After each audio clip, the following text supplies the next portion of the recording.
Welcome, everyone. My name is Stephen. I am an admission counselor here at the University of Southern California, Leonard Davis School of Gerontology. We have an exciting session for you today with some of our current students and faculty. So without further ado, I would like to introduce Dr. Paul Nash, who is an instructional associate professor of gerontology here at the USC Leonard Davis School of Gerontology. Dr. Nash gained his doctoral degree in psychology from the University of Glamorgan whilst working as a researcher at Swansea University in the Center for Innovative Aging. He has coordinated national research projects in Wales and the United Kingdom, working across sectors with private organizations, the public sector, and older people to create publications and reports to influence government policy. He has held several leadership positions in the United Kingdom, including being the Honorary Secretary for the British Society of Gerontology and Chair of Trustees for Age Cymru Swansea Bay. Dr. Nash is actively pursuing research on interventions to address both implicit and explicit ageist prejudice, as well as continually developing challenging curricula to reflect the dynamic nature of the field. And we are also joined by Courtney Williams, who holds a Bachelor of Arts in Critical Race and Ethnic Studies from the University of California, Merced. She is currently enrolled in the Master of Arts in Medical Gerontology program, where she is about halfway through her degree program. While completing her program, she is also a service coordinator at CSI Support and Development Services. Courtney has previous experience in sales in both the direct and business-to-business markets. If you have any questions at the end that were not answered today, please feel free to reach out to me and we will be able to direct your questions appropriately. Without further ado, I would like to introduce Dr. Paul Nash and Courtney Williams. Paul, would you like to say any greeting words? Yeah, thank you very much, Stephen, for welcoming me and everybody else onto this fantastic webinar. It's not every day that you get webinars for current and future students, so I'm really grateful to be part of it. Thank you. Great, thank you. And Courtney, would you like to say any welcoming words? Hi, thank you for introducing me. I'm very excited to tell you guys about my experiences so far, so I'm excited for today and I'm excited to talk to you guys. Wonderful. Well, let's begin then. Courtney, as a current student, could you explain a little bit about your process of picking USC in our master's program? Yes. So I actually only knew that I wanted to work with older adults.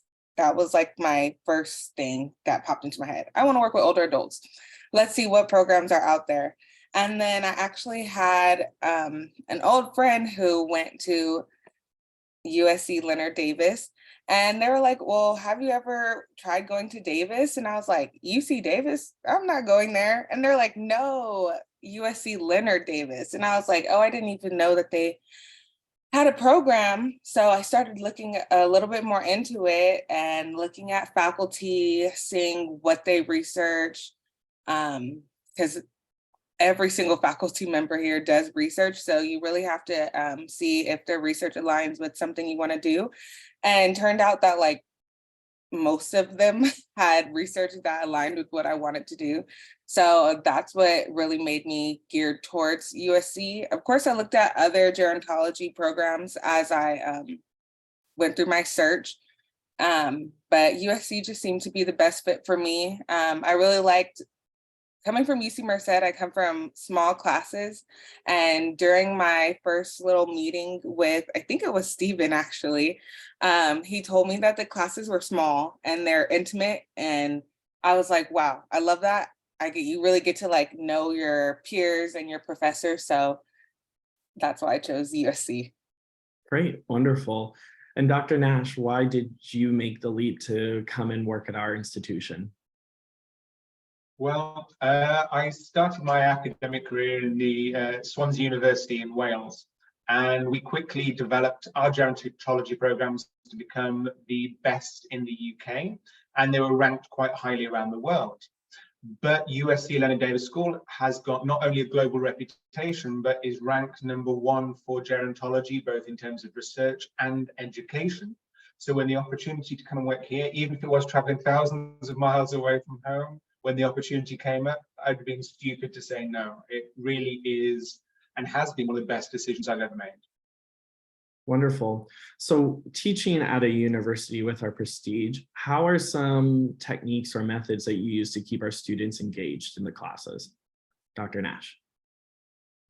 Well, in terms of keeping people engaged, I think it would be the same wherever you are. The students that are here, obviously they're here because they are the best of the best.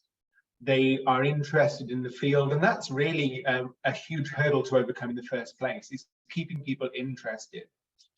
As Courtney mentioned, all of the faculty here are included in research, either research they do directly themselves or they do with other collaborative partners.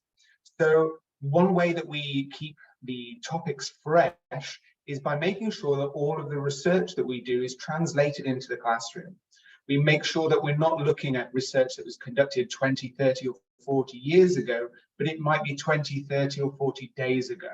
So we really are at the cutting edge. And despite the fact that our lectures might sometimes be on the long side of things, we don't just stand in front of a class and monotonely lecture at people. It's about interactivity, and it's about scoping the curriculum to actually reflect the needs of our students. So I know, for example, in my classes, the first week I will ask everybody what it is that they actually want to cover in the class. And we'll find some way of making sure that those topics are addressed during the 15 or 16 weeks of class. Wonderful. Courtney, with your experiences in your classes, how do you think having that small dynamic contributes to being able to engage with the material? Honestly, it's not just so much that you get to build the relationship, but more that like it's more focused, like Dr. Nash was saying. When you like bring something up to your professor, they really do try to incorporate it. So it's not like you feel like you're just learning a bunch of stuff that may not have anything to do with your career goals. Like they actually find some way to incorporate your career goals into what they're teaching. So it's pretty easy to stay focused because the classes are so small and you get a good relationship with your professors. They actually want you to tell them what you want to learn. It's like, what do you want to learn? Okay, we're going to learn about that next week. And it's like, oh, wow, now I got to make sure I'm at that class next week. And then it just kind of keeps going like, and the next week we're going to learn about this. And the next week we're going to learn about this. And you're like, oh, wow, like this is everything that I wanted to learn. So yeah, I'm going to show up to class. You don't ever really get those like those GE classes where you're like, they're making me learn this like standardized learning that everybody knows. It's like, no, I'm learning something that's a little bit more geared to me and to the other students in class, because you never know, like you might have a similar interest with another student that you didn't even know. And then when they bring up a question, your teacher or your professor will like incorporate both of them. And you're like, oh, wow, I didn't even know I could even take it that direction. And you get to make that connection. Sounds very exciting to be able to learn exactly what you want to learn in the class and especially have that connection with your students. Are there any sort of group projects, or can you talk about your experiences doing the assignments within the classes, Courtney? Yeah, so the assignments in the classes, I would not call them easy, but they are fun. They're really fun, especially when you get to work together, because a lot of times when you think of group work in college, you're like, I'd rather do it by myself. But actually here, you get to, when you're working together, it's not like anyone is slacking off. I haven't come across that yet. Like everyone is really passionate, and it's crazy because like we're all passionate about different fields of gerontology. Like I want to go into the medical side and someone else wants to go into the hospitality side. Oh my God, now we have this really crazy group project where we're kind of incorporating both. And it's more fun because you get to learn about more. And one thing that is my favorite thing, and I don't know how this has happened over both semesters of me being here, but all my classes connect. So when you're doing a group project in one class, half of that group, like half of that project, you're like, oh, this incorporates into what I just learned in this other class. And now when you're working with another group, you can kind of bring over those same concepts into that new group. And then it's kind of like everyone does that. So it makes it fun. It makes it really collaborative, really fun. And then you go to all your different classes and they're like, oh, I learned about this already. And then someone else is like, yeah, I remember learning about that. And then it just becomes really fun and really easy. Like it doesn't make group work or projects, like it makes them not boring. That's what I would say. That's nice that it's engaging and to hear that all of your group members are just as actively involved within the project as you. Dr. Nash, can you describe what some of your goals or expectations of students are when they are completing these assignments or projects in the classes? Yeah, so I think more broadly, my expectation is around engagement. So we want people to try. We want people to put effort in. We want you to read around the subjects, but we want you to be interested in them, which is why we try to tailor the subjects to the individuals that are in the classes at any particular time. So we want you to put the effort in, but we're also very, very open to the fact that these are going to be subjects you have never covered before, never even thought about before on a lot of instances. So we make ourselves available both inside of class time, in our office hours, and outside of that to help scaffold your learning, to help you get the most out of it. And when it comes to the actual assignments themselves, you'll find that there's a huge diversity in the types of assignments that we have. Yes, there are going to be essays. Yes, there are going to be final exams. But there might be oral presentations, there might be posters, there might be group works, there might be research papers, there might be abstract writing, there might be research project design. And these are not just to get your knowledge specific to gerontology, but it's also about those transferable skills. Because as Courtney said, you might think automatically, oh, I don't want to do project work. But when you go into the world of work, you don't decide who you're going to work with or if you're going to be able to do it on your own. So learning these skills and learning these presentation skills and learning these communication skills are really, really important. And they are just as important, I would probably say, as some of the content that you go on to deliver whilst you're doing these assessments. And from a teaching and learning perspective, we try to keep these varied because we know that not everybody thrives under an examination situation. Not everybody thrives writing essays. So if we can give you a multitude of opportunities across a whole range of different spectrums to reach your best potential, then that's exactly what we aim to do. Because the exams aren't there to try and trip anybody up, but they're there to really allow you to showcase everything that you've learned. That's comforting to hear, to know that you have the expectation that students come in with different backgrounds, different experiences, and different skill sets. Some of our students may be more interested in research, while others may be learning regulatory affairs or different biological processes or sociological aspects of aging. Dr. Nash, could you talk a little bit about any sort of research opportunities or opportunities for internship or applied practice for future students? Yeah, definitely. You mentioned all of those diverse areas, and that's really reflecting the diverse levels of research that happen within the school. As Courtney mentioned, there are lots of different faculty doing lots of different research studies, and you really find who it is that interests you. We have biologists, we have sociologists, we have psychologists, we have wet labs, we have human or subject participant labs, and doesn't just end there either. If you are, for example, an asynchronous student or a distance student, there are different ways in which you can get involved in research. You can take part in systematic literature reviews. You can help with introductions. You can help with papers. By the time you leave the Leonard Davis School of Gerontology, if it's the area that you want to go into, you can easily end up with 1, 2, 3 publications behind your name as a co-author with any of the research investigators across the school. The key thing is, as Courtney mentioned, you find who interests you. We have got faculty covering basically everything from attitudes to atrophy and everything in between. So you go and approach the members of faculty, because believe it or not, they are largely quite approachable. You can go and speak to any of them and say, look, I would really like to be involved in research in your lab, or I'm really interested in a particular area that you are studying. Make sure, obviously, you've done a little bit of research yourself so you know exactly what it is that they're researching. But you'll find that the majority of faculty will have some kind of position to get you into or involved with some of the research that's happening in the lab. Wonderful. Courtney, can you explain the process of how you've done that research, looking at our faculty and getting involved in activities outside of just the assignments in the class? Yes.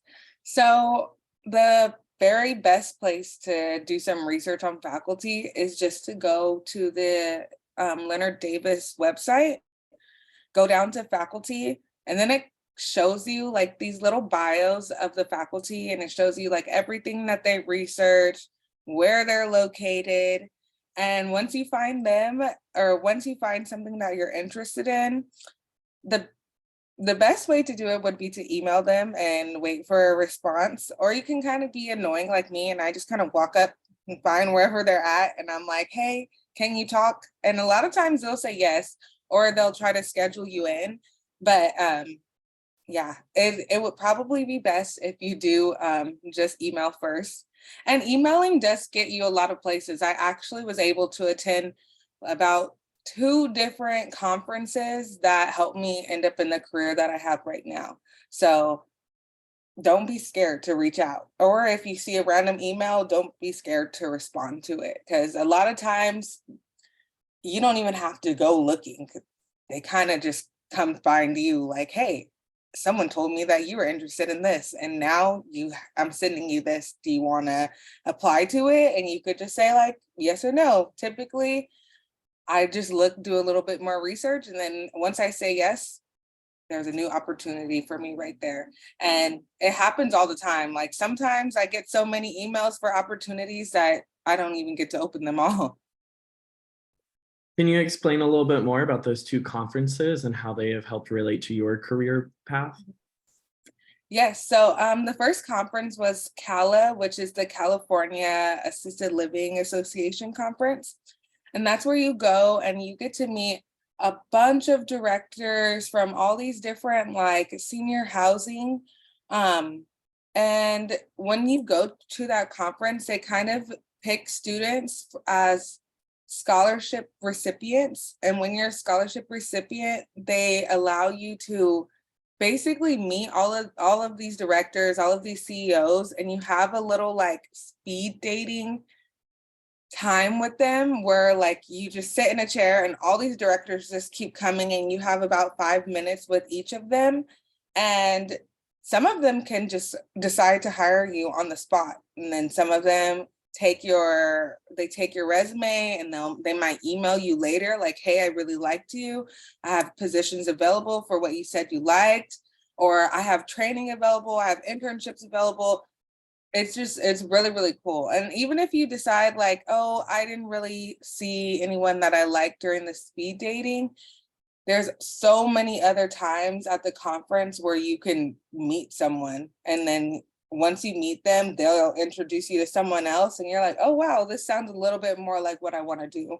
And at that conference, it's not just the senior living that's there. Those are the ones who do the speed dating. But when you get to walk around, you meet people that are in tech, you meet people that do psychology, you meet people that are engineers, you meet people that are over here like providing clothing for adults, or just so many different opportunities. And even them, they'll be like, oh yeah, I'm actually the hiring manager, and if you're interested in this, go ahead and drop off your resume, send it to me, this is my email, or this is my personal phone number. And you're like, oh wow, this is good. Like this is a really great opportunity. So CALA was my favorite conference, and now I'm actually signed up to go to this new conference. I can't talk about it too much yet, but it's more geared toward what happens before you set up your assisted living. It's kind of like the finances behind it, just because I have crazy goals, and once you go here, you meet a lot of people with crazy goals. And so one of my goals is to have my own assisted living community. So I just kind of want to go to this new conference where I can see what that's like kind of behind the scenes, getting like how to get investors and how to get sponsors and seeing everything that takes place behind the scenes. That way I can know, like, is this really something that I actually want to do, or do I want to go a different path? And there's so many opportunities. I've turned down a couple of other conferences because I'm like, that has nothing to do with what I want to do. But for someone else, it might be exactly what you want, and that's a perfect conference for you. And most of the time, these conferences, they take no money from you. They're actually giving you money. For the Kala conference, they actually sent us $300 just for showing up. So it was pretty great. And this conference, I'm excited, but I'll have more to say next time when I actually go. Thank you for sharing about your conference experience. Sounds like you and a lot of our other students, we do encourage them to go to conferences, whether that be presenting publications, posters, or for their own career development. Dr. Nash, can you speak about any sort of conferences that you regularly attend? Yeah, so similarly to Courtney, I find conferences are a really important way of not only networking, but actually getting yourself known and getting the school known as well. Because whenever you go to a conference as a student, or whenever we go to conferences as academics, we're also still ambassadors for the school. And the Leonard Davis School of Gerontology is not just known within California or within the USA, but has a global reputation of excellence. So that comes with it not just a sense of duty to keep that up, but also it opens many doors for us as well. So, for example, when I go to the American Society on Aging conference, we're often asked to participate at senior level meetings because of the school that we represent and the experience that we have here as well. We often get more opportunities to engage with faculty and students from around the world exactly because of the school that we represent. I've found that across the years, the American Society on Aging and the Gerontological Society of America are fantastic events for us to get our research known. And to be honest with you, when I first started many years ago, that was really how I started to diversify away from simply looking at ageism and more into intersectional stigma, because it opens your eyes to the other research that's happening. And as Courtney said, you might not know exactly what it is that you want to do at any given moment. But when you get exposed to this world-leading research, when you get exposed to these world-leading minds, it really does open you up to the possibilities, not just for yourself, but in terms of collaboration and how you can really make a difference. So when the school provides these opportunities, again, both to students and to staff to attend these huge conferences, then it really is a huge opportunity that you shouldn't turn down. And I think attending these conferences is a great not only networking event with other individuals from our institution, but to see what other career paths other people have taken. You'll notice that sometimes they're not all coming from a gerontological career, that some of them may be trying to enter into the field.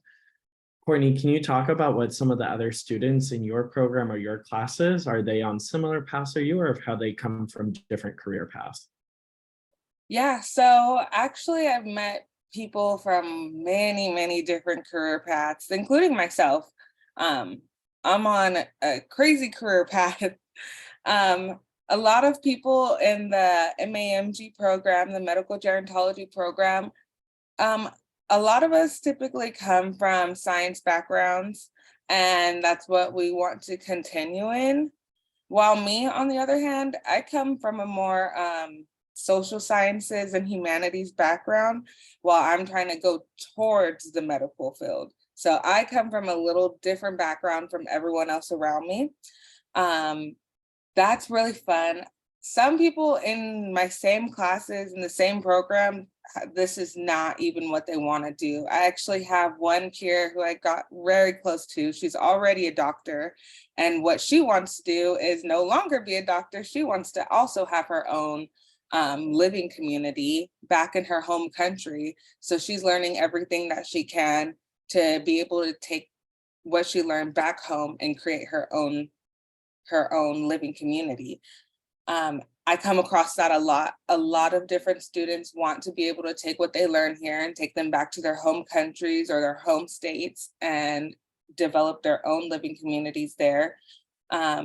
Sometimes I've even met people that you think like, what are you doing over here? Like doing stats. Like one time I was taking a class with Paul Nash, research methods, and we were learning about stats. And this kid's like, oh yeah, I love stats. I do stats all the time. I'm like, oh my God, like, what are you doing? He's like, yeah, this is my favorite thing to do. And I'm like, oh, what do you want to do? He's like, oh, nothing. Like, I just want to go into social work. I'm like, social work? What? Like you're a stat guy. And he's like, no, but I found my passion, like working with older adults. And it's like, oh wow, like people really do come from so many different backgrounds. You never actually know. The only thing that connects us all is that we all want to work in some way or another with older adults. So it's pretty fun. And even talking to them, when I first came, I only wanted to go and be a geriatrician and find my way towards that. But after being here, that's when I found this new goal of mine, which is to have my own assisted living community. And I had no idea that that was a goal of mine until I started at Leonard Davis. That's a great goal to have, and to have that realization once you're in the program. Dr. Nash, can you speak about what some of your previous students have gone on to pursue after graduation? Yeah, so I think, again, the whole real buzzword for our school is the word of diversity. So our courses are diverse, the students are diverse, the faculty are diverse, the research is diverse, but so are the opportunities that people have. Yes, everyone automatically thinks that as a gerontologist, you'll go on and you'll work in a residential care home. Maybe you'll go on to become an activities coordinator or something along those lines. And yes, we do have students that have gone on to do that. So I've had a number of my students who've gone on to really challenge the way that activities have been run within residential care homes. So no longer is it a case of jigsaws and bingo, but they're actually making older adults the center of those decision-making processes for what activities they want to do. But I've also had students go on and work in financial sectors where they have reimagined the way that insurance services are tailored towards older adults, the way in which financial services are offered towards older people, because they're not the same as somebody who's between the age of 18 and 25. I've had students who've gone on to become clinicians, not just gerontologists, but no matter, not just geriatricians, sorry, but no matter what field of medicine you go into, the majority of people you are going to be seeing on a daily basis, other than pediatricians maybe, are going to be older adults. I've had people go into the world of hospitality because, let's face it, older adults don't just sit at home on their own. They're going to be going out on holiday. They're going to be going to hotels. They're going to be going to entertainment industries. We've got people who go into local and national government, creating new policies that are going to change not just the current generation of older adults' lifestyles, but shape future generations to come. We've also had students who've gone into technology, because technology is going to be designed for older people, not just older people picking up technology that is designed for younger people. So essentially what we have to consider is the fact that the population is aging.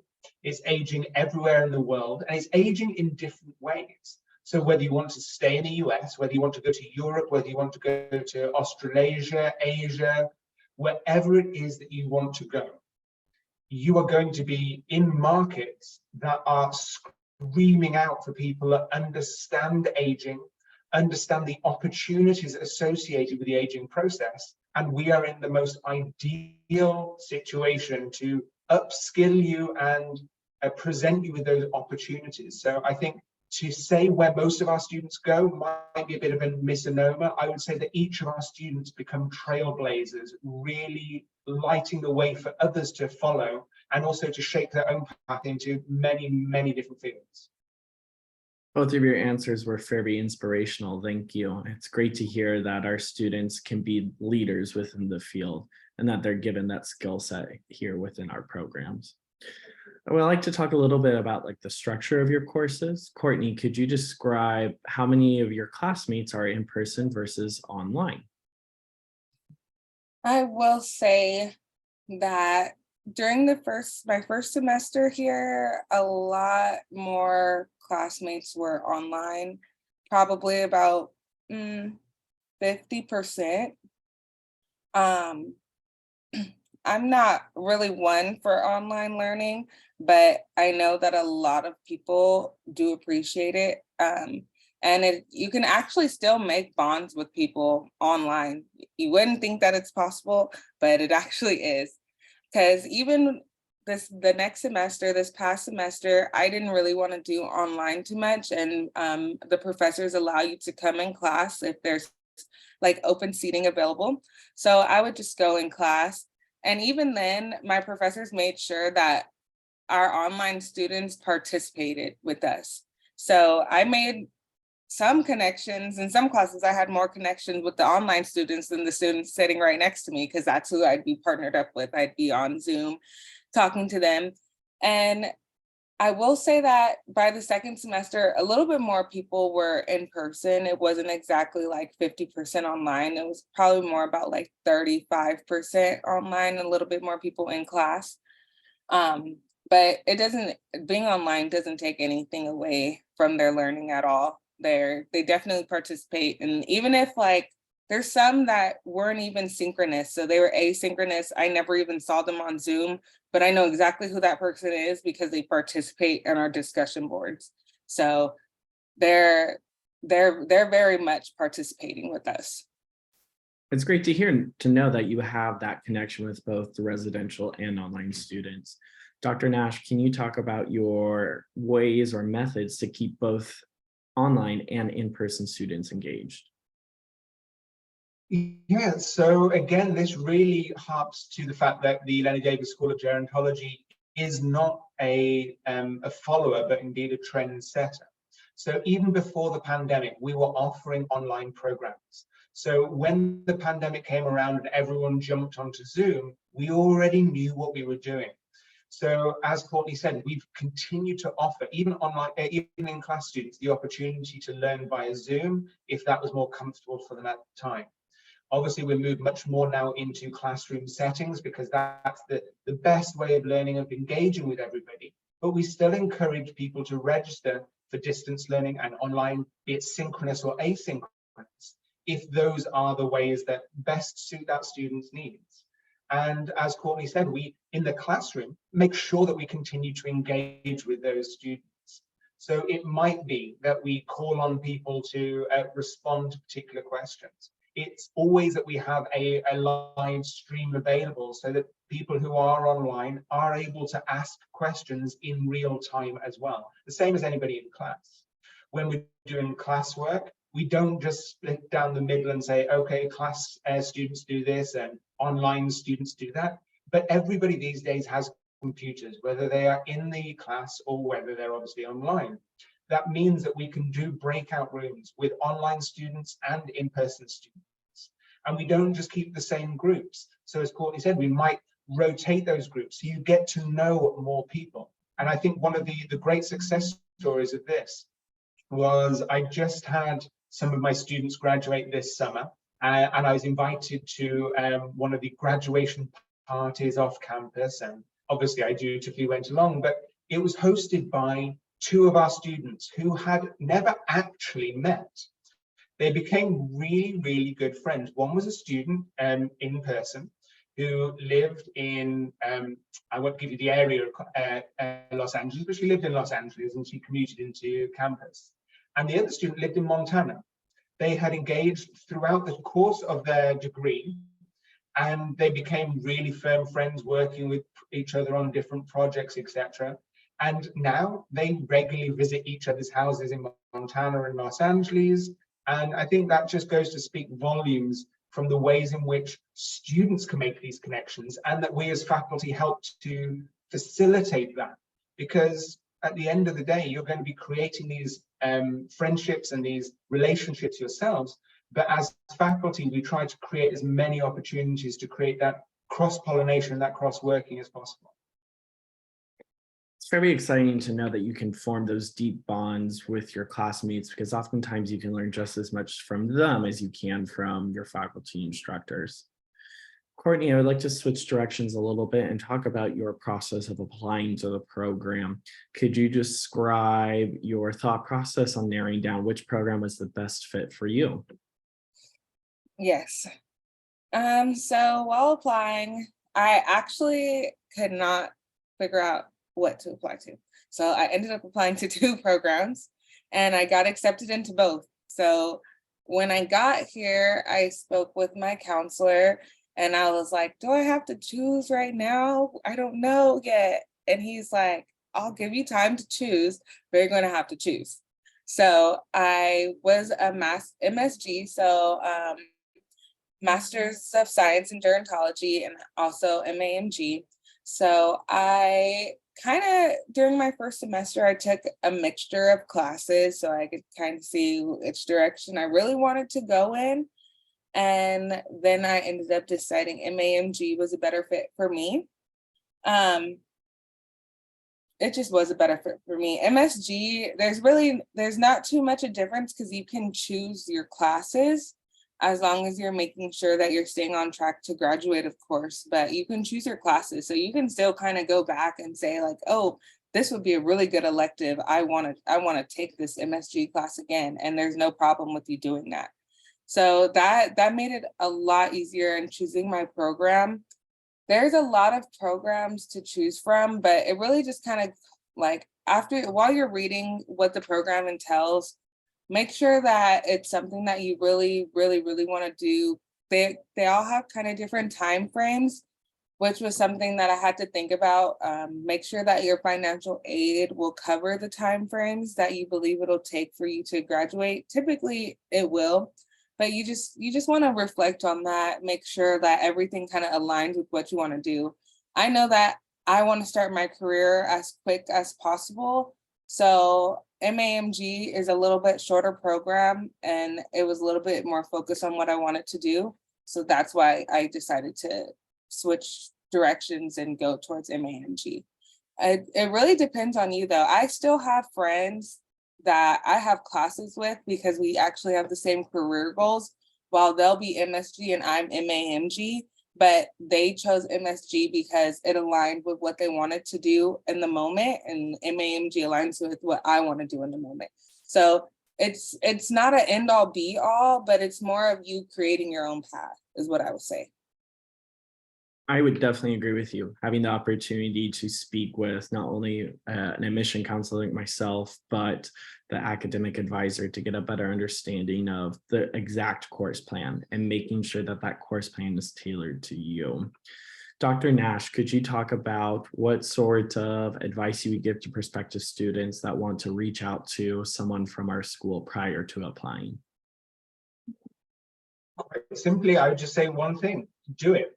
Reach out to as many people as you want, as many people as you can. If you've got questions, none of them are going to be silly questions. They're always going to be something that probably our admissions counselor team have always thought about before, so they've got the information to hand. If you reach out to a member of faculty, it's going to be something specific about your research aims or indeed your future aspirations for your own careers, and they'll help you. There's nobody in the school that I can think of that wouldn't just immediately jump at supporting either existing or prospective students. So don't sit there with a question that's burning. Go and ask somebody. And even if we don't know the answer, which occasionally happens, we'll always know somebody that will, or somebody that will be able to help. So yeah, just remember that Leonard Davis School isn't just a school. It's actually, and it's going to sound very corny, but it is more of a family. And we're there to support each other both before you come, whilst you're here, and after you leave as well. I also want to add to it that during my application process, I think that my admissions counselor knew that I was a little scared because he would reach out to me and say, hey, are you okay? And honestly, that push is really, really amazing because it's like, Well, no, I was applying to other schools at the time too. And no other school reached out to me to see if I was okay, see if I'm doing good, see if I'm like scared, if I have any questions during my admission process. But Stephen actually did. He was always like, "Are you okay? Like, you can come to me with any questions, like, even if you don't choose USC," which is like, oh, wow, now I'm going to choose USC. He actually cares about me, even if I don't go there. So I really appreciate that. I agree with both of you. We are a close-knit family here at gerontology, and I think that's one thing that makes us very, very unique. But we also have the benefits of a large research institution behind us as well. So you get the best of both worlds. All of that research, all of the resources, all of the career or networking within our alumni network. And you also have the connectivity to our professors, like Courtney said, with the small classes, or like Dr. Nash said, with the tailoring of the programs.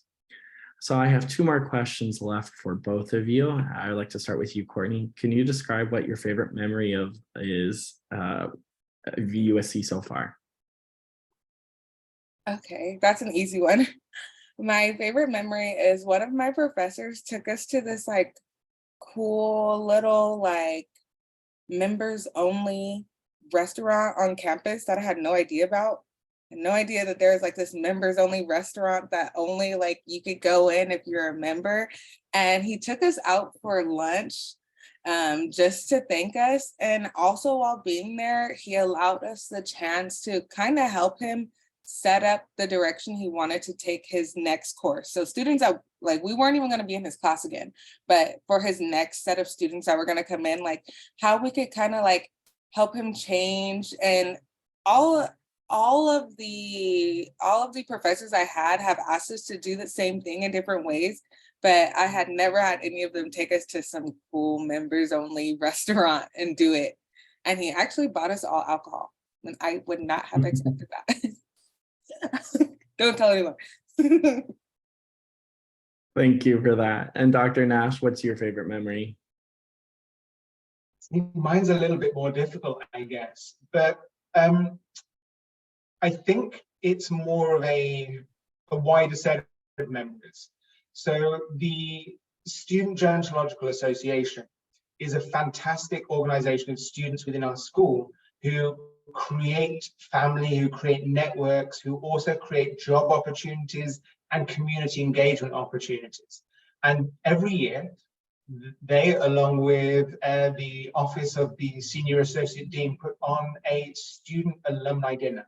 And that's where we bring back all of us all of our old students, our current students, our faculty, our alumni, our retired faculty, everybody. And we all get together as the family. It's almost like having a Thanksgiving dinner, but with your family of choice through gerontology. And that for me is always a really special event. It's catered incredibly well, as everything is within gerontology.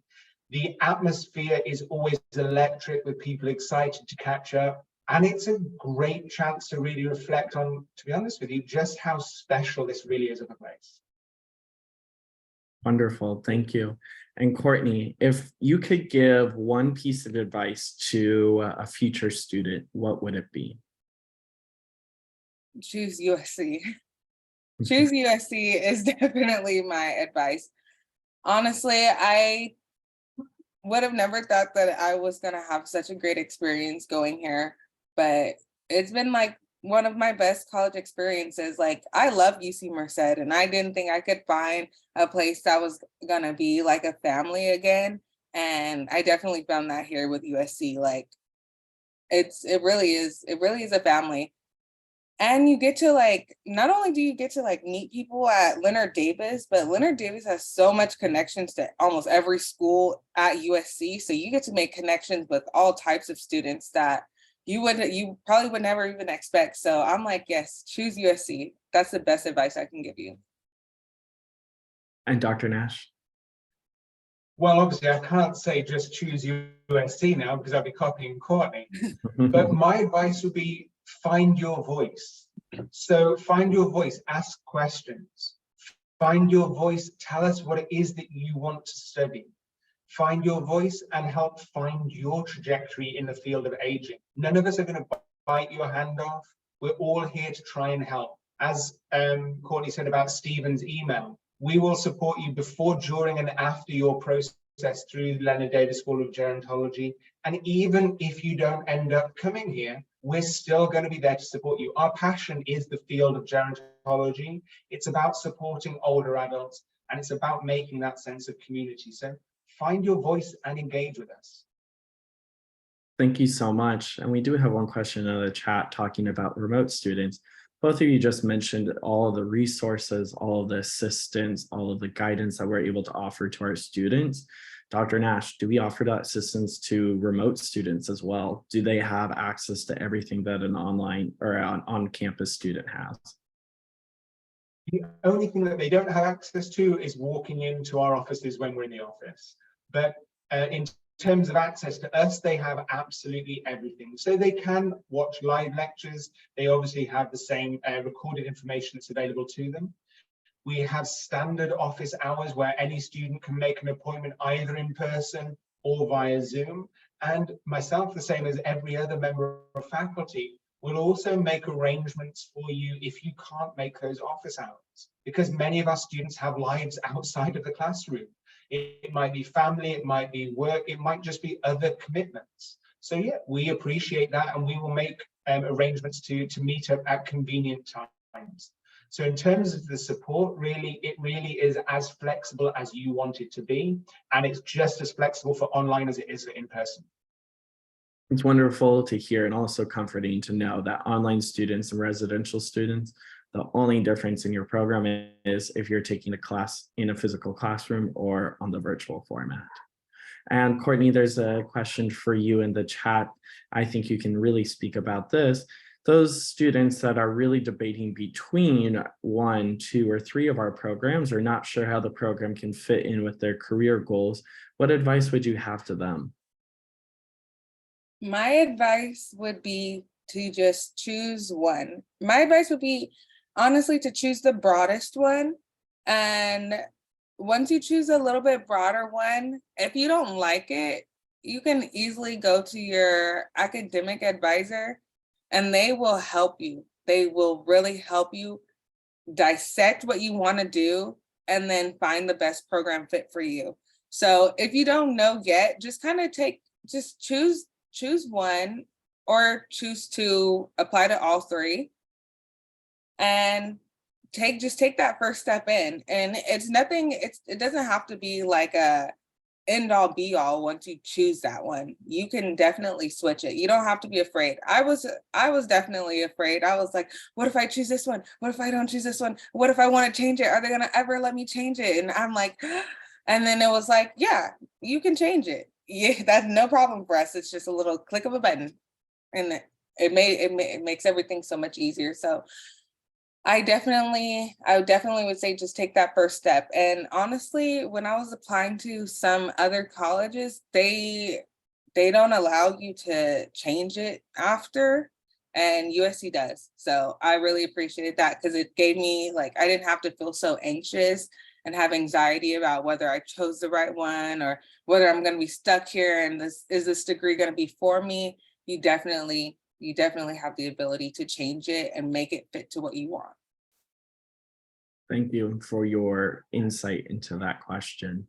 I want to thank both Dr. Nash and Courtney so much for your time today, speaking about your experiences here at the USC Leonard Davis School of Gerontology. We have